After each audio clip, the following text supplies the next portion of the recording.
May 22, 1943, 30 degrees north latitude, 42 degrees west longitude, mid-Atlantic. Lieutenant Commander William Drain, commanding officer of Composite Squadron 9, banked his Grumman TBF Avenger hard to starboard, his eyes locked on the dark shape cutting through the grey water below. The German submarine U-569 had just begun its crash dive, spray erupting from her ballast tanks as compressed air screamed into the diving chambers. Drain had 90 seconds, maybe less, before his target vanished into the depths. The Avenger dropped from 600 feet to 300, Drain calculating the precise release point. Too early, and the depth charges would miss. Too late, and his aircraft would be caught in the blast. His radio man called out ranges while his turret gunner kept his weapon trained on the submarine's deck gun crew, who were desperately trying to man their weapon. 2 depth charges tumbled from his Avenger's bomb bay. The weapons entered the water 15 feet behind the submarine's conning tower. 4 seconds later, twin geysers of white water erupted skyward as 450 pounds of Torpex explosive detonated at 100 feet depth. The U-boat shuddered violently, her stern lifted partially out of the water as the shock wave ruptured internal compartments. Oil began spreading across the surface in an ever-widening slick. Drain circled overhead, watching German sailors scramble from the conning tower hatch. The submarine was doomed. Her pressure hull had been compromised. She could not dive again. Her commander made the only decision possible: abandon ship. Minutes later, 47 German submariners floated in their life vests, watching their vessel settle stern first into 3,000 feet of water. Canadian destroyer HMCS St. Laurent moved in to rescue the survivors. 25 men were pulled from the Atlantic. 21 had died in the attack or gone down with their boat. The kill marked a turning point that few in the United States Navy had predicted. The aircraft that delivered this attack had flown from USS Bogue, an escort carrier that Navy leadership had called Impractical just 3 years earlier. A ship that admirals had dismissed as too slow, too vulnerable, too small to matter in modern naval warfare. Yet this ungainly vessel, converted from a merchant hull in less than 8 months, had just demonstrated a capability that would transform the Battle of the Atlantic. In the preceding months, German U-boats had been achieving unprecedented success. During the first 20 days of March 1943, Admiral Karl Dönitz's submarines had sunk 82 merchant ships, totaling 476,000 tons. The convoy battles around HX-229 and SC-122 had destroyed 22 ships in just 4 days. British Admiralty reports concluded that Germany had never come closer to severing the Atlantic lifeline between the Pyng, North America, and Britain. By May 1943, German U-boats had reached the peak of their power. 116 submarines prowled the Atlantic shipping lanes. Dönitz, commander of the U-boat arm, had assembled wolf packs of unprecedented size. The numbers told a story of impending catastrophe. U-boats were sinking Allied ships faster than shipyards could replace them. The mid-Atlantic gap, that vast stretch of ocean beyond the range of land-based aircraft, had become a killing ground. Convoys sailing through this area did so without air cover for 700 miles. U-boat commanders called it the Black Pit.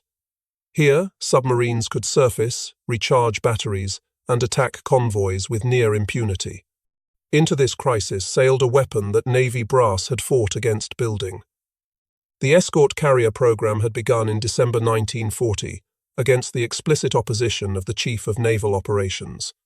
Admiral Harold Stark and Navy Secretary Frank Knox had killed the initial proposal, arguing that technological advances had made such vessels obsolete before they were even built. Knox had written to the Maritime Commission that a converted merchant vessel can no longer make as satisfactory an aircraft carrier. Small carriers, they insisted, would be death traps. Too slow to escape enemy warships, too lightly armed to defend themselves, too small to carry enough aircraft to be useful. The admirals had logic on their side. Modern carrier doctrine emphasized speed and striking power. Fleet carriers could launch massive airstrikes, then steam away at 30 knots before enemy surface forces could engage. They carried enough fighters to defend themselves against air attack. They had armor to survive bomb hits. Escort carriers would have none of these advantages. They would lumber along at barely 16 knots. They would carry perhaps 24 aircraft. They would have no armor protection. Any enemy cruiser could overtake and destroy them. President Franklin Roosevelt had overruled them. On December 21, 1940, he sent a memo through Captain Daniel Callahan ordering an emergency program to convert merchant ships into carriers for anti-submarine warfare. The president grasped what the professional naval officers could not see. The Battle of the Atlantic was not being fought by fleet carriers against enemy fleets. It was being fought by submarines against merchantmen. The threat came from below the surface, not from enemy warships or aircraft. What was needed was not striking power but presence, not speed but persistence, not massive air wings but continuous coverage. A small carrier moving at 16 knots with 24 aircraft could patrol an area for weeks. A fleet carrier moving at 30 knots with 90 aircraft would burn through fuel stocks in days. The mathematics favored slow, small, cheap carriers built in quantity over fast, large, expensive carriers built in limited numbers. The first result was USS Long Island, commissioned on June 2, 1941. Built on a cargo ship hull, she displaced 7,800 tons, measured 495 feet in length, and could barely make 16 knots. Her flight deck was a wooden platform bolted onto the merchant ship structure. Her armor was non-existent. Her aircraft capacity was limited to 21 planes. Navy aviators called her a joke. The press dubbed vessels like her baby Flattops. Crews invented their own nickname for the CVE designation, claiming it stood for combustible, vulnerable, and expendable. Everything about these ships violated the Navy's carrier doctrine developed over 2 decades. Fleet carriers like Enterprise displaced 19,800 tons, made 32 knots, and carried 90 aircraft. They were the queens of the Pacific, armored, fast, powerful. The escort carriers were merchant ships with flight decks, yet the Atlantic battle was not being fought by fleet carriers. It was being lost in the mid-ocean gap where convoys had no air support. Land-based aircraft from Newfoundland could cover the western approaches. British planes from Northern Ireland protected the eastern approaches, but in between lay 700 miles of empty ocean. U-boats owned this space. The first escort carriers to reach the Atlantic were British vessels operating under Royal Navy command. HMS Audacity, converted from a German prize ship, began operations in September 1941. Her aircraft drove off Focke-Wulf Condor bombers that had been shadowing convoys and calling in U-boats. In December 1941, Audacity's fighters shot down 2 Condors and forced 3 U-boats to break off attacks. Then U-751 torpedoed and sank her. The Royal Navy had proven the concept worked. They had also demonstrated the terrible vulnerability that made American admirals hesitate. The United States Maritime Commission had contracted with Seattle-Tacoma Shipbuilding to build C-3 type cargo ships for the merchant marine. These vessels, designed for commercial service, used steam turbines that could drive them at 19 knots, faster than the diesel-powered merchantmen that had been converted earlier. When the Navy requisitioned 20 hulls for carrier conversion, the Seattle-Tacoma yard had the advantage of modifying ships before completion rather than converting finished vessels.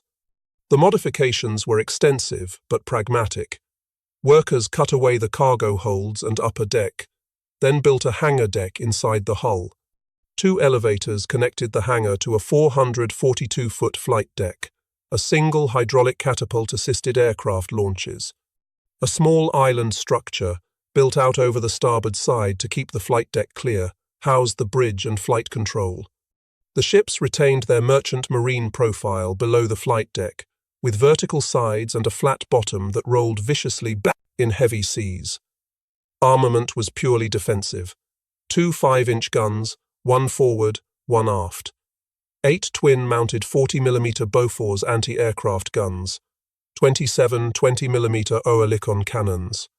This weaponry could defend against aircraft, but would be useless against any surface warship.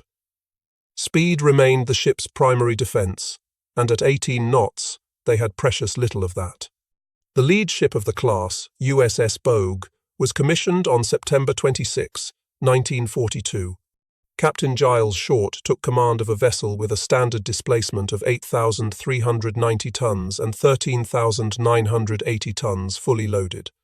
Her crew of 890 men included aviators from Composite Squadron 9, flying 12 Grumman F-4F Wildcat fighters and 9 Grumman TB-F Avenger torpedo bombers. After shakedown operations revealed numerous mechanical problems, Bogue entered the yard for 2 months of repairs. When she finally sailed for the Atlantic in February 1943, U-boat attacks had reached catastrophic levels.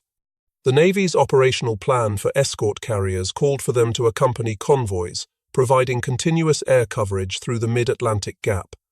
Bogue made her first 3 crossings in March and April 1943 using this doctrine. Her aircraft flew search patterns ahead of convoys, looking for surfaced submarines. When they found U-boats, the submarines simply dove. The escorts lacked weapons capable of attacking submerged targets effectively. The U-boats waited for the convoy to pass, then surfaced and attacked from behind. In 3 crossings, Bogue's aircraft did not sink a single submarine. Navy critics pointed to this as proof the escort carriers were failures. Too slow to chase U-boats, too small to carry enough aircraft for effective searches, too vulnerable to risk in offensive operations. The Bureau of Aeronautics prepared a report recommending the escort carrier program be terminated after existing contracts were completed. Then Admiral Ernest King changed the doctrine. As Commander-in-Chief of the United States Fleet, King had been watching the British develop hunter-killer tactics. Instead of tying escort carriers to convoy defense, the British were experimenting with independent groups that hunted U-boats in areas where intelligence indicated submarine activity. In May 1943, King ordered American escort carriers to form hunter-killer groups that would operate independently from convoys. Bogue became the nucleus of the first American hunter-killer group. Accompanied by 4 destroyers, she departed Norfolk on April 22, 1943, with orders to seek out and destroy German submarines in the Central Atlantic. Her commander, Captain Short, had complete freedom to pursue any U-boat contact.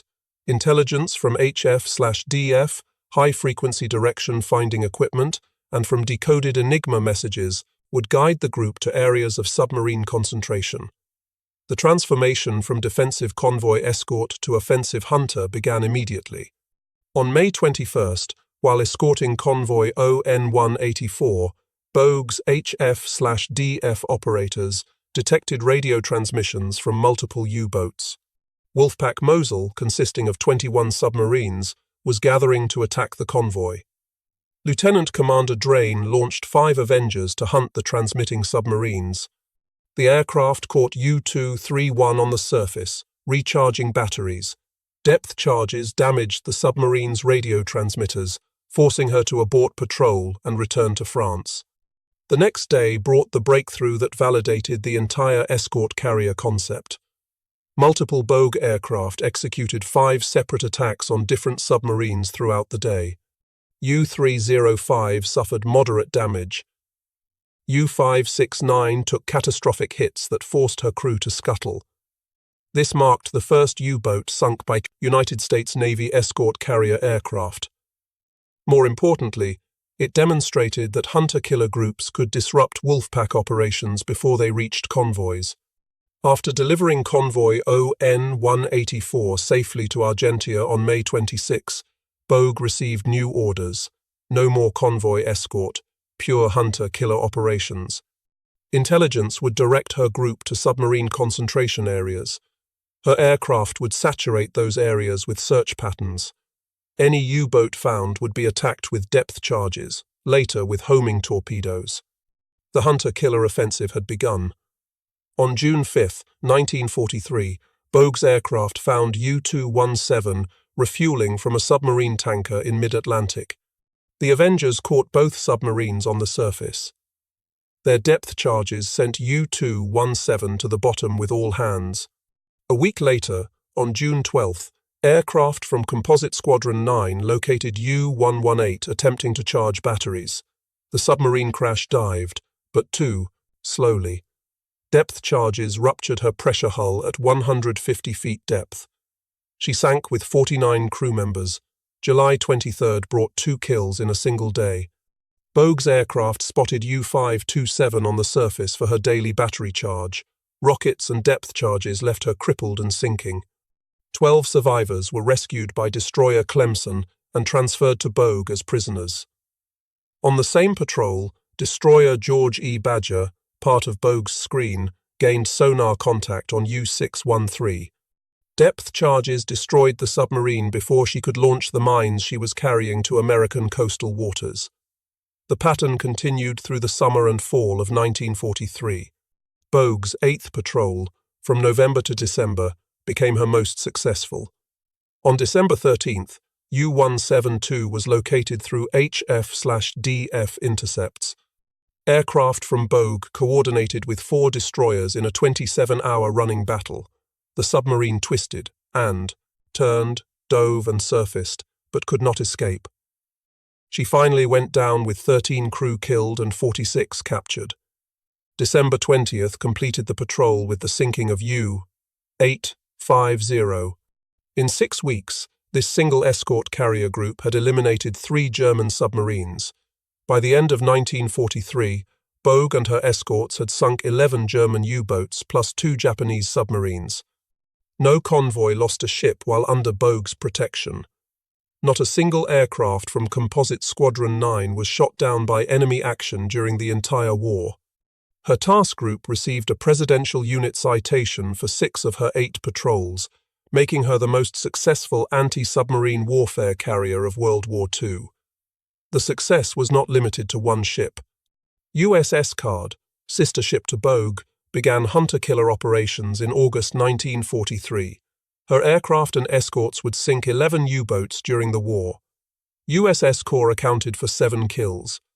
USS Block Island destroyed 7 before being torpedoed and sunk by U-549 on May 29, 1944.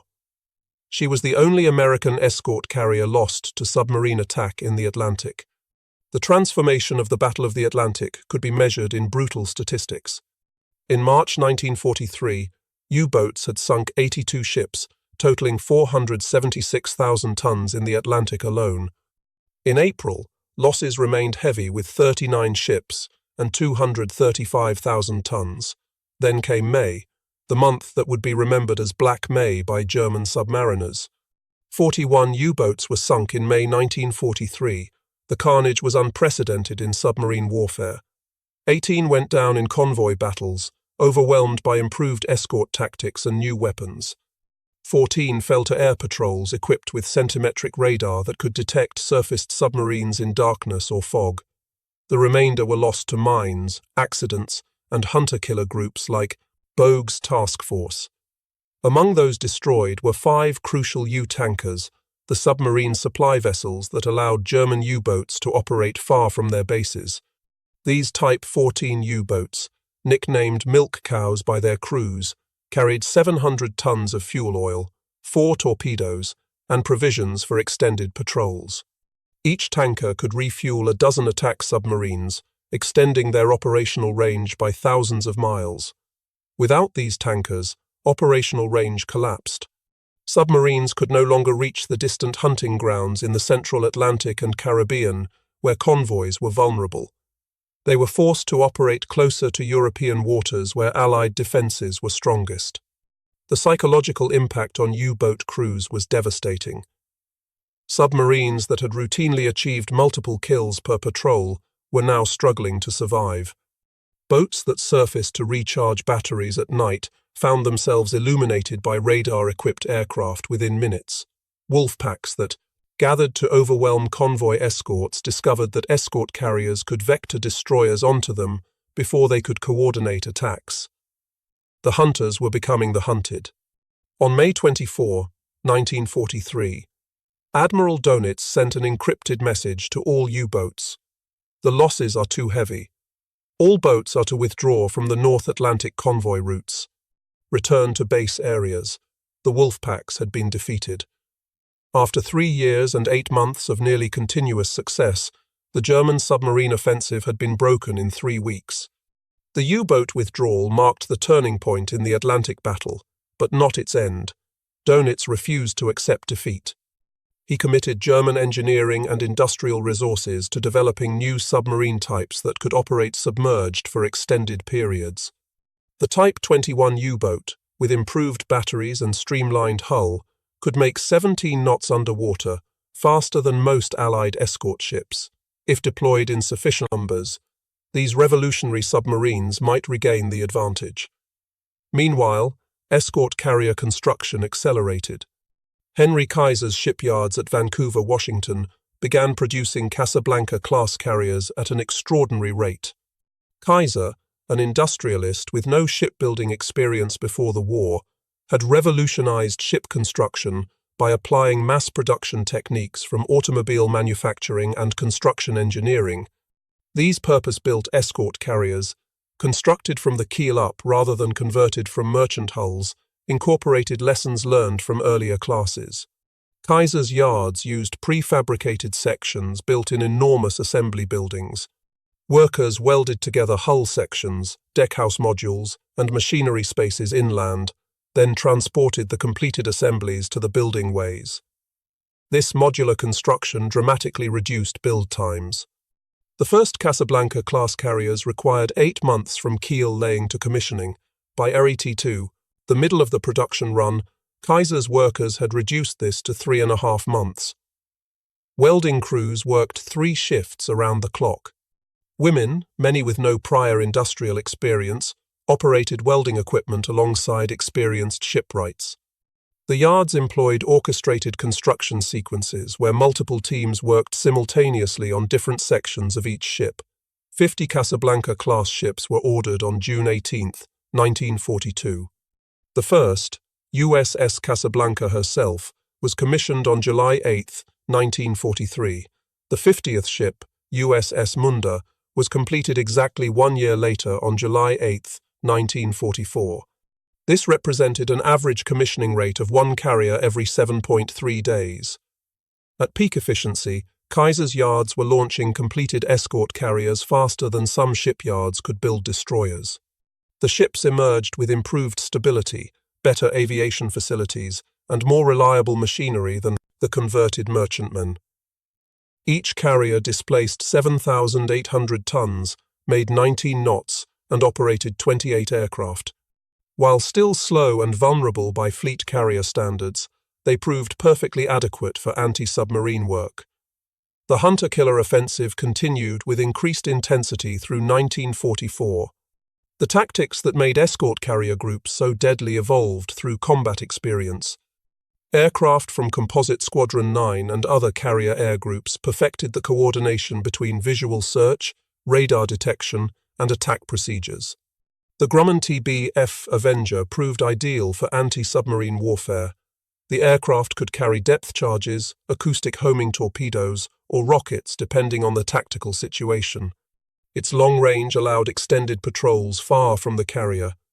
Its robust construction let it operate in weather that grounded lighter aircraft.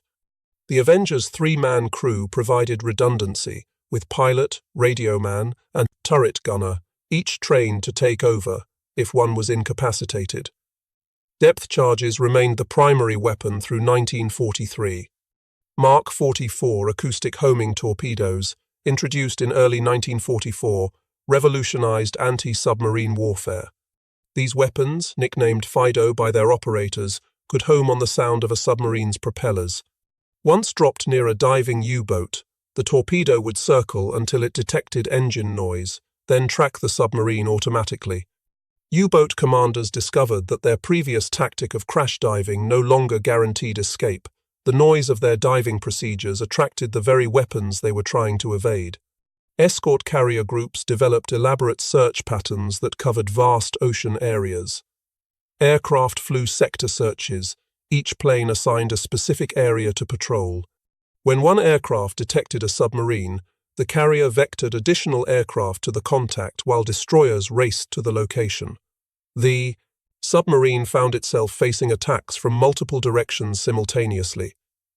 Surface ships forced the boat to stay submerged while aircraft waited overhead for any attempt to surface. This coordinated pressure could continue for hours or days until the submarine's batteries died or its crew surrendered.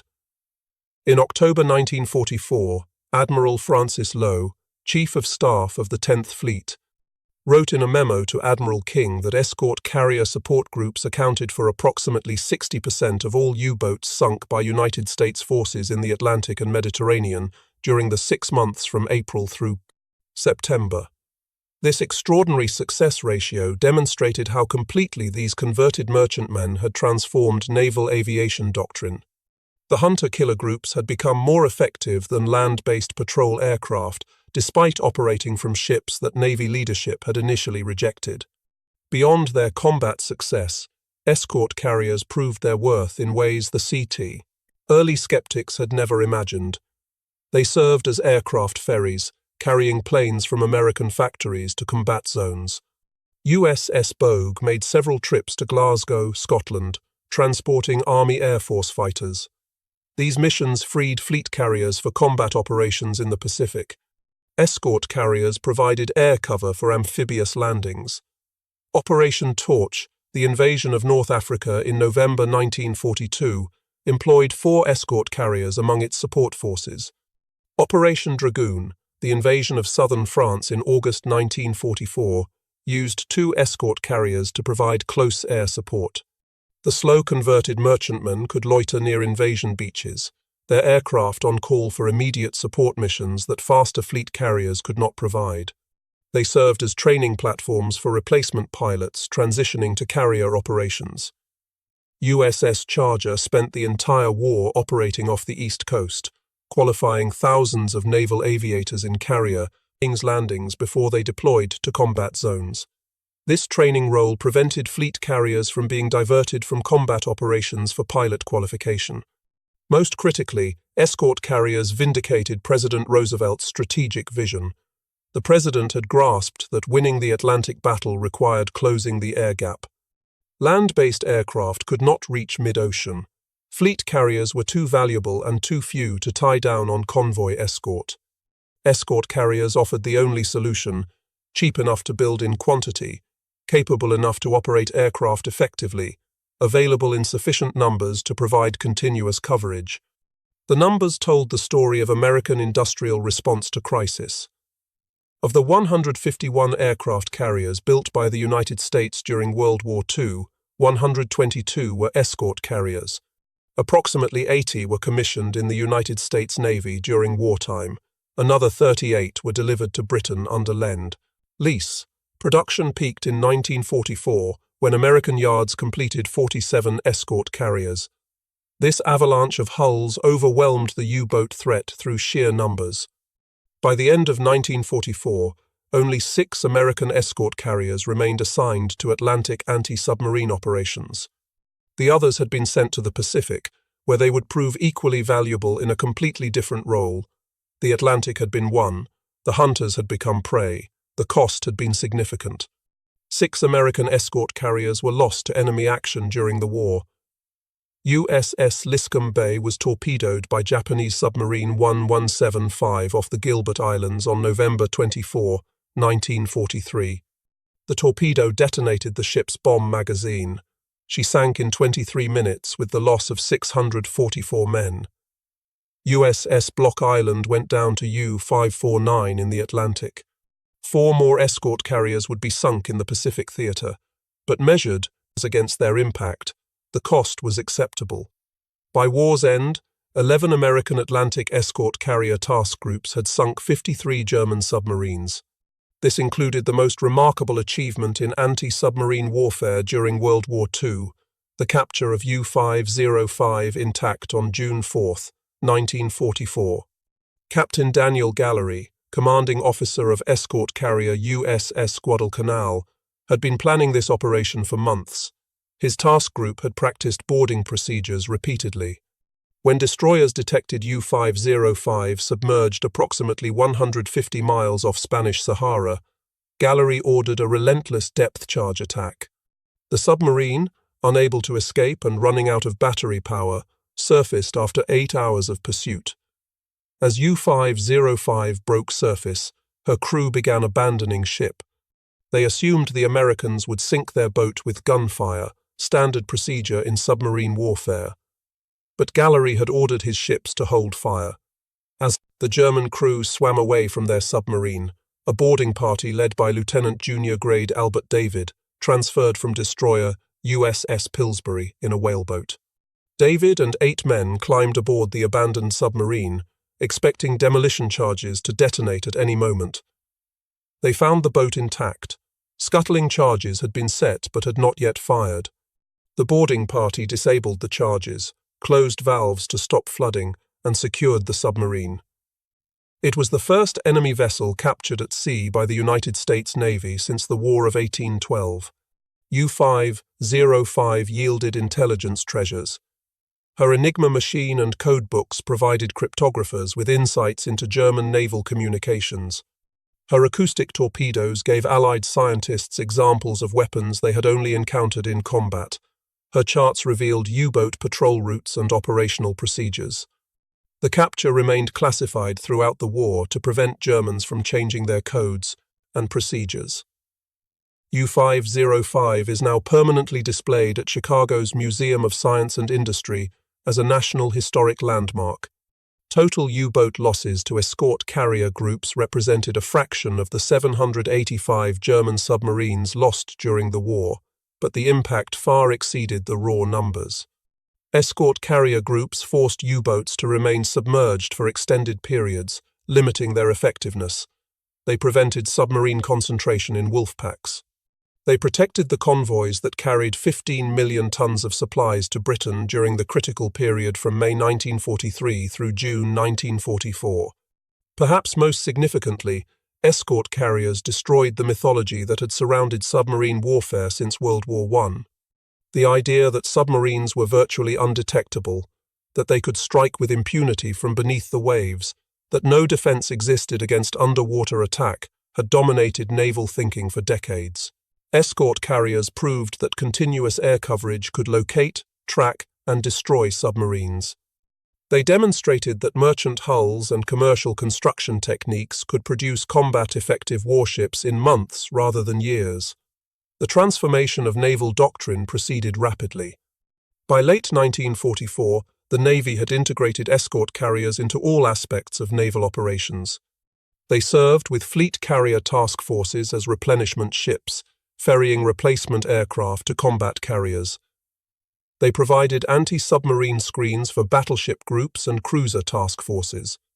They accompanied amphibious assault forces, offering close air support that fleet carriers could not provide while remaining far enough offshore to avoid coastal defenses. In the Pacific, escort carriers became essential to the island-hopping campaign. At the Battle of Leyte Gulf in October 1944, 6 escort carriers of Taffy III encountered the Japanese center force, 4 battleships, 8 cruisers, and 11 destroyers closing to attack the invasion beaches.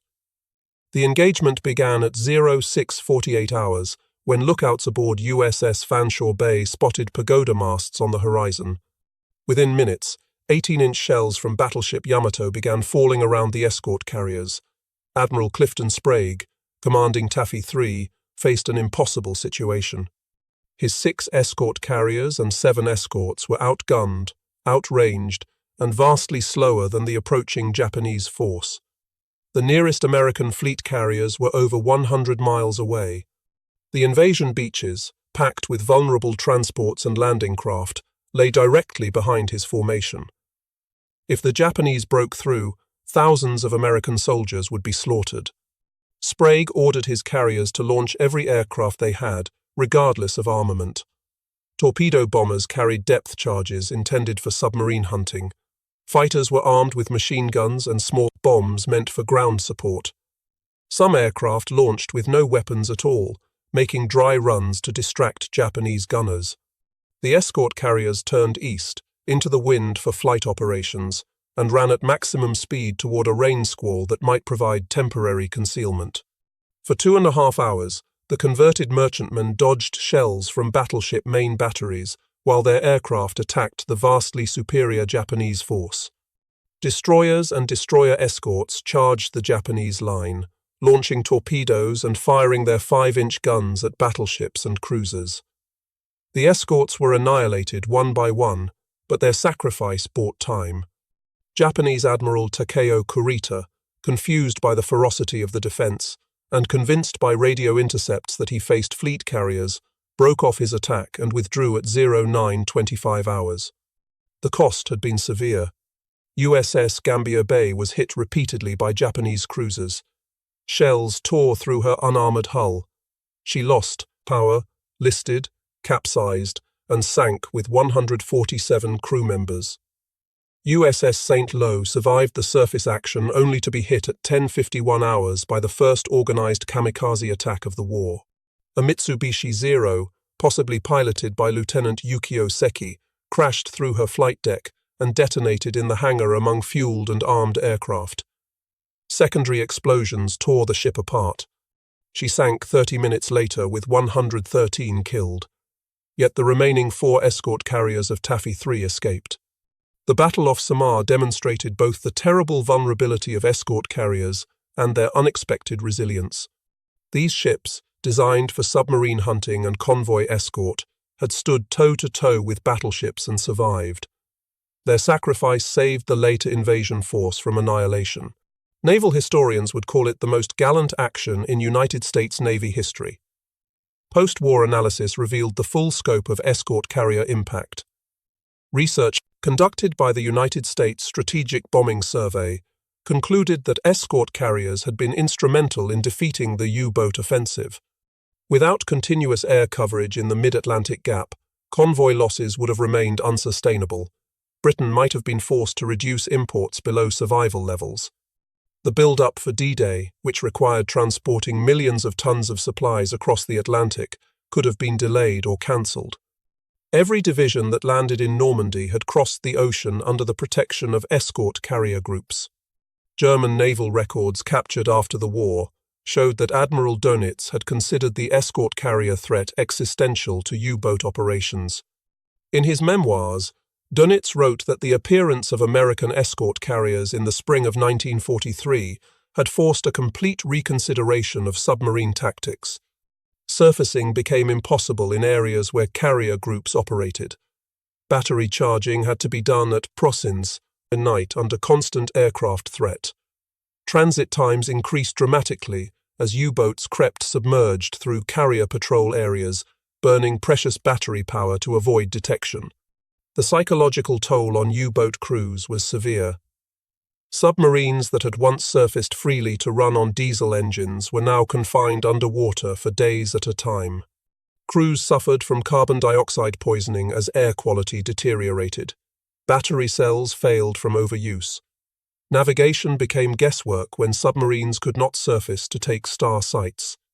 Morale collapsed as boats returned from patrols without sinking a single ship. By late 1943, veteran U-boat commanders were requesting transfer to surface ships. New crews required extensive psychological conditioning before their first patrol. Dönitz had pinned his hopes on Type 21 submarines that could outrun aircraft while submerged. These revolutionary boats, with streamlined hulls and massive battery banks, represented a technological leap forward. They could make 17 knots underwater, faster than most escort ships and fast enough to outrun depth charges. They could remain submerged for extended periods, eliminating the vulnerability that escort carriers exploited. But these revolutionary boats entered service too late and in too few numbers to affect the war's outcome. Production delays and bombing of construction yards limited completed hulls to 118 by war's end. Only 4 Type 21s made operational patrols before Germany surrendered. None encountered American escort carriers in combat. For the crews who served aboard escort carriers, the war was an experience of extreme contrasts. Living conditions were cramped beyond anything fleet carrier sailors knew. The converted merchant ships lacked the amenities designed into purpose-built warships. Ventilation was inadequate in tropical waters and freezing in North Atlantic storms. Berthing spaces were crowded with bunks, stacked 3 high. The ships rolled viciously in Atlantic storms, their flat bottoms and high topsides creating maximum leverage for ocean swells. Sailors joked that escort carriers would roll on wet grass. The flight deck crews worked under conditions that would have been considered impossible on fleet carriers. They serviced aircraft in weather that fleet carriers would have suspended operations. They launched and recovered planes in seas that tossed the small carriers like corks. They armed torpedoes and depth charges while standing on decks pitching 30 degrees. Everything was harder, colder, wetter, and more dangerous than on the big carriers. The pilots faced unique challenges. The short flight decks left no margin for error on landing. An Avenger had to catch one of 8 arresting wires stretched across a 442-foot deck while landing on a ship that might be rolling 15 degrees. Miss all the wires and crash barriers offered the only chance to avoid 2AD, going over the bow into the ocean. Yet Composite Squadron 9 pilots made thousands of landings without losing a single aircraft to enemy action. Yet the men who flew from escort carrier decks developed intense pride in their vessels. They knew their ships were underpowered, underarmed, and underprotected. They called them Kaiser coffins and jeep carriers. They referred to the CVE designation as combustible, vulnerable, and expendable. But they also knew their ships had changed the course of the war. A pilot from Composite Squadron 9, interviewed decades later, said simply, "We flew from a merchant ship with a flight deck nailed on top.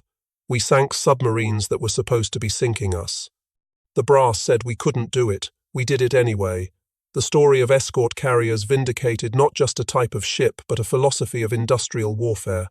American shipyards had produced these carriers using assembly line techniques adapted from automobile manufacturing. Henry Kaiser had never built a ship before the war. His experience came from constructing dams and highways. He approached shipbuilding as an engineering problem, not a craft tradition. Workers who had never held a welding torch in 1940 were building aircraft carriers by 1943. Prefabricated sections built inland were transported to shipyards and welded together. Women workers, many with no prior shipbuilding experience, operated cranes and welding equipment. Rosie the Riveter was not propaganda, but reality on Kaiser's assembly lines. Ships that would have required 2 years to build in peacetime using traditional methods were completed in 8 months using modular construction. By war's end, construction times had dropped to 3.5 months. This approach violated traditional naval architecture principles that emphasized custom construction and meticulous hand craftsmanship. Naval constructors trained at Annapolis and the Naval War College viewed each ship as a unique creation built to exacting specifications by skilled artisans. Kaiser's approach treated ships as manufactured products, stamped out like automobiles with interchangeable parts and standardized procedures. The naval establishment considered this industrial barbarism. Yet they proved combat effective. Their weapons worked, their aircraft flew, their crews fought and won. The ships that Navy architects called floating death traps survived combat with battleships. The carriers that Bureau of Aeronautics wanted to cancel sank 53 U-boats. The vessels that admirals dismissed closed the mid-Atlantic gap and won the Battle of the Atlantic. Roosevelt's judgment had been vindicated. The president with no naval experience had grasped modern warfare better than admirals with decades of service. The final accounting showed approximately 80 escort carriers commissioned in the United States Navy during World War II. Of these, only 6 were lost to enemy action, a loss rate of 6.7%. This compared favorably to the 13% loss rate for fleet and light carriers. The converted merchantmen had proven as survivable as their larger cousins despite carrying no armor and mounting minimal defensive armament. Their combat record was equally impressive. Escort carrier groups sank 53 German submarines and over 30 Japanese submarines. They shot down hundreds of enemy aircraft. They supported amphibious landings from North Africa to Okinawa. They ferried thousands of replacement aircraft to combat zones. They trained tens of thousands of naval aviators in carrier operations. More than raw statistics, escort carriers changed how naval wars were fought. They demonstrated that numbers could overwhelm quality, that adequate ships in quantity beat superior ships in limited numbers. They proved that industrial capacity was itself a form of military power. They showed that unconventional solutions to tactical problems could succeed when orthodox approaches failed. The admirals who had opposed escort carriers in 1940 never publicly acknowledged their error. But the Navy's post-war planning incorporated escort carriers as essential fleet units. The Commencement Bay class, 40 ships ordered beginning in 1943, were purpose-designed escort carriers built to naval rather than merchant standards. Though only 19 were completed before war's end, these ships showed that the Navy had fully embraced the concept. The transformation from skepticism to acceptance reflected a larger shift in American military thinking during World War II.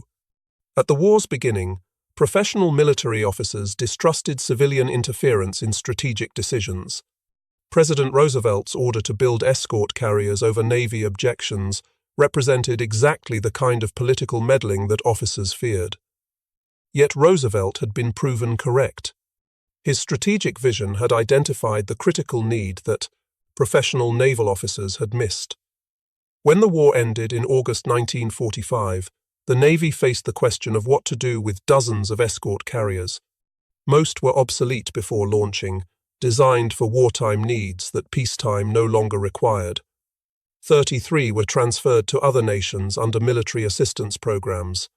Many others were scrapped immediately or placed in reserve. A few found peacetime roles as helicopter carriers or training ships. By 1960, every World War II-era escort carrier had been retired or transferred. Not one survived as a museum ship. Their impact endured in different ways.